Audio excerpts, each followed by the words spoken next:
Hey y'all. I know. I'm just gonna do this second video, but it's a testimony. Yes, I gotta do this testimony. You know, God, like I told y'all way back when, He said when He do something good, just tell it. So I got something to tell y'all dealing with this testimony. Yeah. So real quick. Yeah.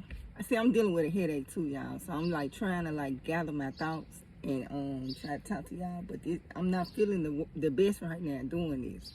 I'm not in my best state mentally right now because my kids woke me up. Yeah. So I'm probably gonna be trying to rest up. I don't want to be in the bed all day. That's why I've been getting up and stuff like that. But my older kid was like, well, Mama, just shut your door and lock your door. Even though my kids can pick the lock. They know how to pick the lock.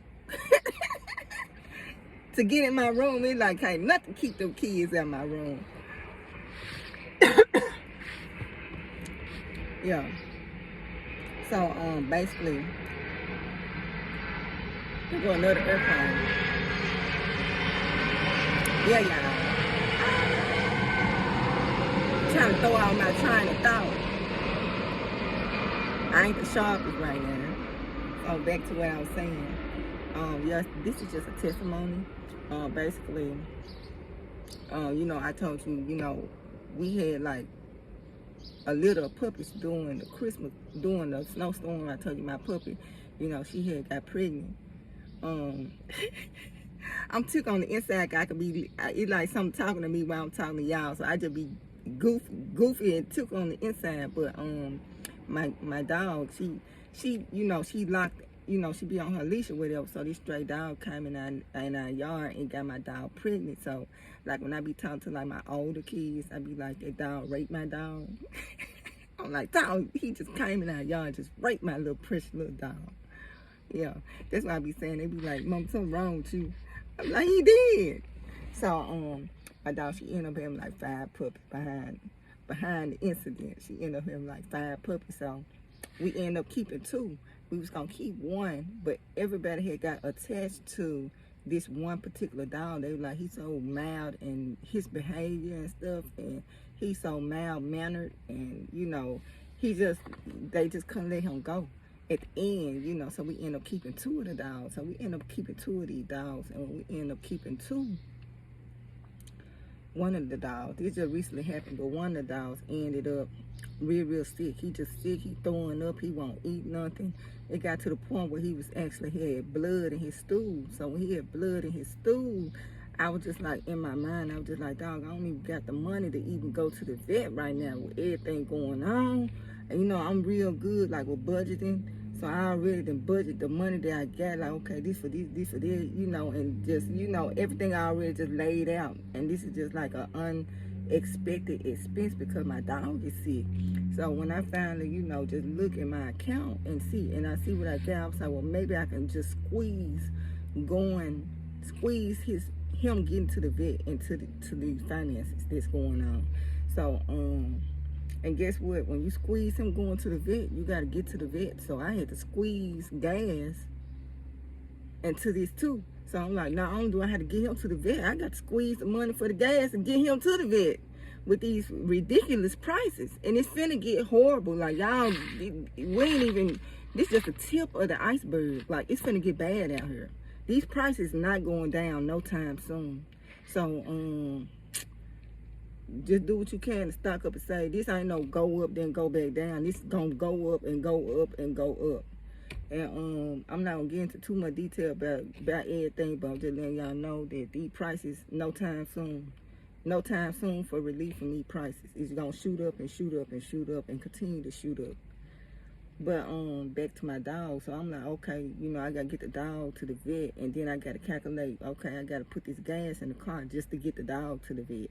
And cause my kid was so sad. They were just sad. They were crying. I already had let them know, y'all. I was like, y'all, you know, if he got parvo, I was like, they kill. Parvo like COVID for dogs. They come to kill. If he got parvo, I'm like, shoot. You know, the chances, possibility of surviving parvo is slim to none. You know, that's why I was already saying that, and I already have been speaking on. I'm like, if it's something else, you know, maybe okay. I said, but if he didn't get hit with parvo, I was like, his chances is slim to none at this, just anyway. I was like, even with treatment, it's a 50-50 chance. You just playing Russian roulette. You might survive, you might not. With treatment. So we take him to the vet. But I was telling them this the day before as I'm just looking at his like behavior and stuff. I was just already speaking on the worst of the worst. I'm like, if it's the worst of the worst, it's parvo. And I said, but if it's something else, then, okay. But I said, that parvo, something serious is for these dogs out here. Yes, it's something serious. So I take him to the vet, and I don't have much money. And so I'm already on this like super tight budget. And, when I went to the vet, I just did like a walk-in. So they was like, well, we don't do walk-ins on Saturday. She was like, she looked at her scale. She like, let me see if, if we got any openings or whatever. So she looked, she said, we got something at 12, bring them back at 12. So I had left, then I had to bring them back at 12. So that's more gas. So, but with me being able to be squeezed in on a Saturday for an appointment, my daughter, the first thing she said was, "Dog, mama, you lucky." Y'all like finna distract me mentally with these clients, though I'm not trying to go. I ain't, So, see, that's what I'm saying. I just zoomed out real fast. So my daughters, my older kids, like when I got the 12 o'clock appointment, because you really couldn't get an appointment, but it was just like, time. It was time was of the essence. Like he wasn't gonna make it. He wasn't gonna make it if we couldn't get him in at that time, because he's already like got blood in his stool at this point. And parvo come real quick. It's just like COVID for dogs. Like it hits you real quick and boom, you out. They just how it come to kill. And it's real fast. It's a real fast virus. It don't escalate. So by the time we see him, you thinking, okay, the first day he just sick, he just don't want to eat. But you see his condition getting worse and worse by the day. So by the time he got blood coming out his stool, he had to been like maybe 3 days in. He got blood coming out his stool at this point. So I was like, well, okay, let me just go and try to get him to the vet. So when I get him to the vet, they squeezed me in on the Saturday appointment only day. They was like, we can try to get you in at 12. So we come back at 12, and when we come back, I'm already on this tight budget, and I'm like, well, how much is the actual, visit to the doctor? So they was like, it's like $50. It's $50. I'm like, okay, we got $50 for the actual visit. This not including no medicine, no fees, so okay. And we get to the doctor, they give me, I'm like, look, I'm on a budget right now, my dog, he, I just told them the symptoms and stuff, what was going on. So they came back in the room and they told me it's two. They want to test for like the parvo, but they also want to do like an intestinal type of test. And they ran the prices through. And I was like, I don't got the money for those to run those tests. That's what I told her. I said, I ain't got the money to run those tests. I said, I'm on a budget. So when I said I was on a budget, I was like, which test should we do? Because I can only do one of these two tests. So the nurse was like, well, we'll do the parvo test. We'll run the test for the parvo. So they run the test for the parvo. They come back. They was like, your dog test positive for parvo. So then they was like, okay, we got the treatment, and I know the hospitalization for parvo is $1,000. Like it's $1,000 to $1,500 to treat a dog with parvo, and that's just for them to be hospitalized, because they have to be on the IV and all that stuff. So when they told me he had parvo, and me already knowing what parvo was, because I had already even been speaking on it the day before, I was like, well, I can't afford that treatment. I'm like, that's not in my budget. So when they came back, they was like, well, okay, you can do like outpatient at home, and these are the treatments for your dog at home. And I looked at this long list, and each list tell you, the price of what it's gonna cost for this dog. So I looked at the list of the stuff I needed for the dog, and I was like, I can only afford to do one thing at this whole budget. That's all I can afford to do. So I'm like, we're gonna have to pick the most important thing. And it's the one thing I can only afford to do. Out of all this stuff that I need to do to try to treat him at home, I can only do one, because it ain't in my budget. That's what I told him. So me, I was thinking like maybe go with the antibiotic, like just shoot him with the antibiotic so I could pay for the doctor visit, the actual parvo test, and the antibiotic. And so the doctors, they left and they came back and they said, we feel like you should go with the the medicine to help him keep his food down. They was like, we feel like you giving him the shot to help him keep his food down is way more important than the actual antibiotic. So I was like, well, okay, then we're going to have to roll with. So I only was able to pay for the doctor visit, which was $50. I was able to pay for the actual parvo test, and I was actually able to pay for the one medication, the little shot, to help him keep his food down. That was it. So after we gave him his shot to keep, so because every time they come in the room, I was like, that ain't in my budget. I was like, that ain't in my budget. Like every time they came in the room and they would tell me the price of what it was gonna be, I was like, that ain't in my budget. That ain't in my budget. So the nurse, she finally was just like, what is your budget? So when she said, what's your budget? I said, my budget is maybe, I said, I'm squeezing out maybe 140. Maybe 140. And I said, and this including the actual price of the doctor visit and the actual price of the actual test. So we already then pretty much cleared away the whole 140 with just the office visit and getting a test that said it was positive. So now we down to one treatment. After 140, that's all I get. Because they kept on coming back in the room. And I was like, that's not in my budget. That's not in my budget. That's not in my budget. And then the lady was just like, so what's your budget? And it just was like, I was took on the inside because my daughter, when she be rapping and stuff, she always be talking about, what's your budget? And the way the nurse came at me, I couldn't do nothing but laugh on the inside because that's all my daughter be talking about. Yeah, in her raps and stuff. What's your budget? So I was like, she was like, so what's your budget, ma'am? I was like, 140. That's all I get. And I was like, and I'm squeezing it out. I said, with everything we got going on right now, I said, I just don't get it right now. And I said, this is really an unexpected expense. I said, this was an unexpected pregnancy for my dog. And I said, and the kids, they are very attached. They didn't just got attached to this puppy. They didn't just got attached to this one puppy. So I'm like, so we here trying to see what options we got to try to help him. So we did the one shot for the nausea to keep the medicine down. That's all I could afford.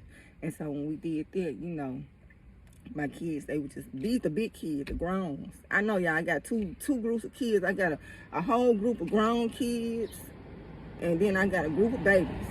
So I got a whole group of kids right now. Two separate groups of my grown kids. They in the car, they sad, they crying. And then, before I had went to the vet, I had found some holy oil in my truck. So I was just like moving my water bottle, and then I was just cleaning up some paper. And as I was cleaning up some paper in my cup holder, I see this holy oil. But I ain't pulled out the holy oil before, but when we came back out, my kids, they so sad. We done heard the worst news of our life. And I pulled out this little holy oil. Let me see if I can find it. Here you go.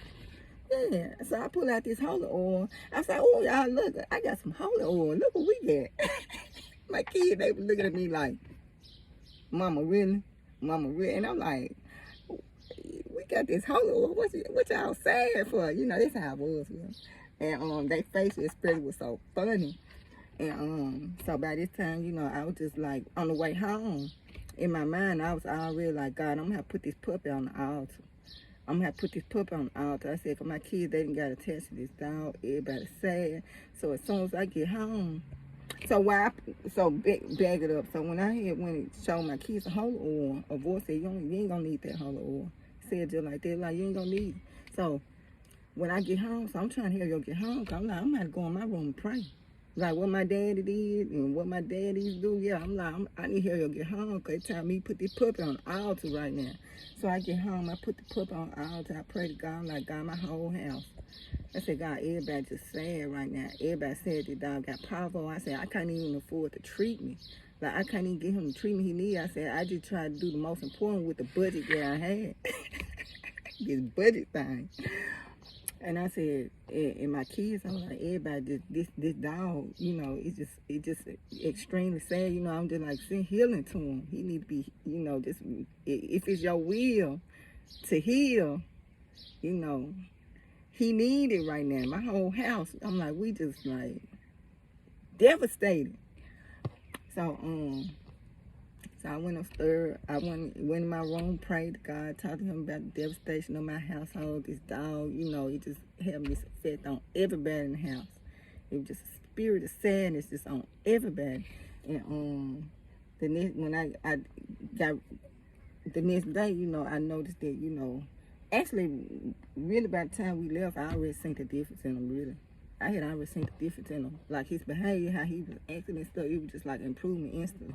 But he started to eat more, you know, like the next day, stuff like that. You know, I would just sit, watch, and look at him and just see, you know, how he kind of moving and how he adjusting to everything. And he ended up bouncing back from parvo, y'all. So the end of the story, he ended up bouncing back from parvo. So I have to give my testimony. You know, won't he do it? So yeah, my dog, he survived parvo with no medicine, no nothing. Like he just bounced completely back from all of that, and woo, that's a horrible diagnosis all the way around. I had to do that for my snake too, y'all. I had to put my snake on the altar, and you know, quick story, but you know, when I was younger, my best friend, he had to give a translation. So whenever I have a dream, he would translate all my dreams. So I never had an issue with trying to figure out the dreams or what was going on, because I always had him, and he could actually like tell me what I saw, go in deep. You know, he was able to do that with my dreams. So he had the vision with me in it, and he told me in the dream, he said, Sheena, everything you put on the altar came back to life.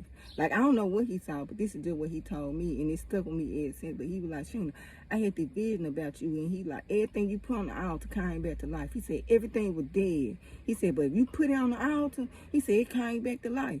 And he was like excited. He was jumping around. So I don't know what he saw, didn't see, but he had so much faith behind it. He was like, man, everything. He was like, everything you put on the altar, it just come back to life. He said, it'd be dead and it just come back to life.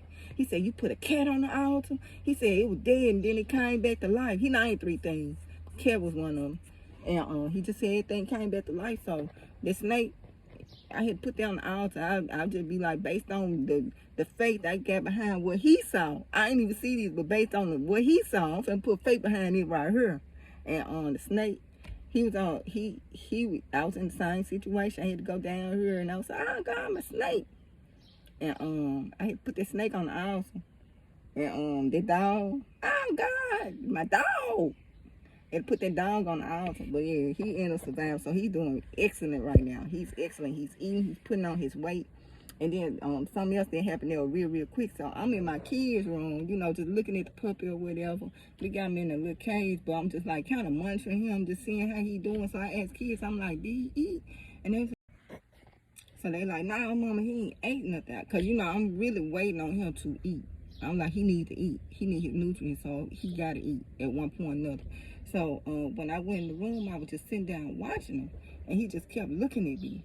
Animals have a weird reaction to me too, y'all. So yeah, all kind of animals and kids.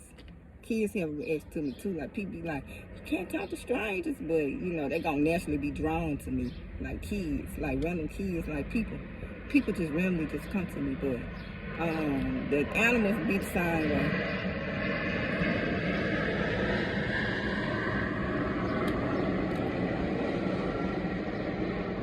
Trying to wait on this airplane. Yeah, animals have the same reaction. It be like this just reaction. It ain't normal, but it should be this like reaction. They're just like drawn to me.